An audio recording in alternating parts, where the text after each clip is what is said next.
বাঙালির আবেগের মাস ফেব্রুয়ারি। প্রতি বছরের ন্যায় এবারও ভাষা শহীদদের স্মরণে যথাযোগ্য মর্যাদায় উদযাপিত হতে যাচ্ছে মহান শহীদ দিবস ও আন্তর্জাতিক মাতৃভাষা দিবস 2026।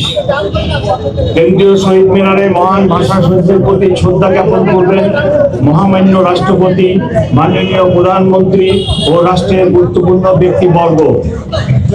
এছাড়া শ্রদ্ধা নিবেদন করবেন বিদেশি কূটনীতিবৃন্দ। এরপরই কেন্দ্রীয় শহীদ মিনার সর্বসাধারণের শ্রদ্ধা নিবেদনের জন্য উন্মুক্ত করে দেওয়া হবে।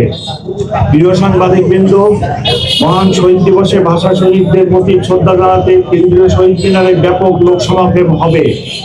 এই উপলক্ষে ঢাকা মেট্রোপলিটন পুলিশ নিয়েছে কয়েক স্তরের নিরাপত্তা ব্যবস্থা।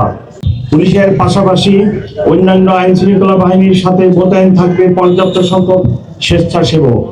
সর্বসাধারণের নিকট আমাদের বিনীত অনুরোধ, যথাযথ শৃঙ্খলা ও শহীদ মিনারের পবিত্রতা বজায় রেখে আপনারা মহান ভাষা শহীদদের প্রতি শ্রদ্ধা নিবেদন করবেন। প্রিয় সাংবাদিক বৃন্দ, শহীদ মিনারের শ্রদ্ধা নিবেদনের জন্য পলাশীর মোড়, জগন্নাথ হল ক্রসিং, শহীদ মিনার এই রুট অনুসরণ করার জন্য সর্বসাধারণকে অনুরোধ করা হলো। শহীদ মিনারে শ্রদ্ধা নিবেদনের জন্য পলাশীর মোড়, জগন্নাথ হল ক্রসিং, শহীদ মিনার এই রুট অনুসরণের জন্য সর্বসাধারণকে অনুরোধ করা হলো।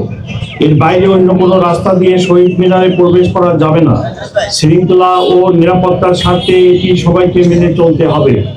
শ্রদ্ধা নিবেদন শেষে শহীদ মিনার থেকে রোমানা ক্রসিং হয়ে দোয়েল চত্বর অথবা চাঙ্কাপুর হয়ে শহীদ মিনার ত্যাগ করা যাবে।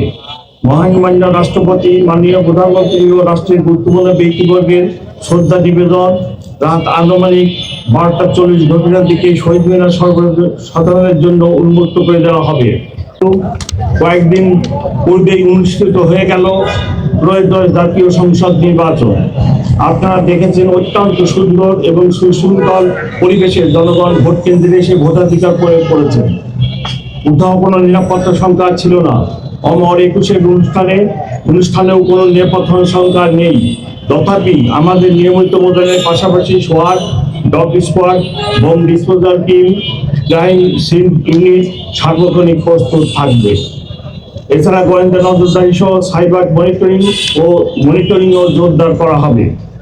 প্রিয় সাংবাদিকবৃন্দ, আপনাদের মাধ্যমে সম্মানিত নগরবাসীর নিকট আমার অনুরোধ, শহীদ মিনারে কেউ কোনো ধরনের ধারালো বস্তু বা দাহ্য পদার্থ বা বিস্ফোরক দ্রব্য নিয়ে আসার চেষ্টা করবেন না। সবাই নির্দিষ্ট রুট অনুসরণ করে শহীদ মিনারে প্রবেশ করবেন এবং নির্দিষ্ট রুট অনুসরণ করে প্রস্থান করবেন। আপনার শ্রদ্ধা নিবেদন শেষ হলে অন্যকে সুযোগ দিন এবং শৃঙ্খলা বজায় রাখুন। প্রিয় উপস্থিতি, নিরাপত্তা ও শৃঙ্খলার স্বার্থে সন্ধ্যার পর থেকে ঢাকা বিশ্ববিদ্যালয় এলাকায় প্রবেশ পথে কিছু ডাইভারশন চালু থাকবে। ঢাকা বিশ্ববিদ্যালয় এলাকায় বসবাসকারী শিক্ষক, ছাত্র, কর্মকর্তা ও কর্মচারীগণ সেসব ট্রাফিক নির্দেশনা অনুসরণ করে আমাদের সহযোগিতা করবেন।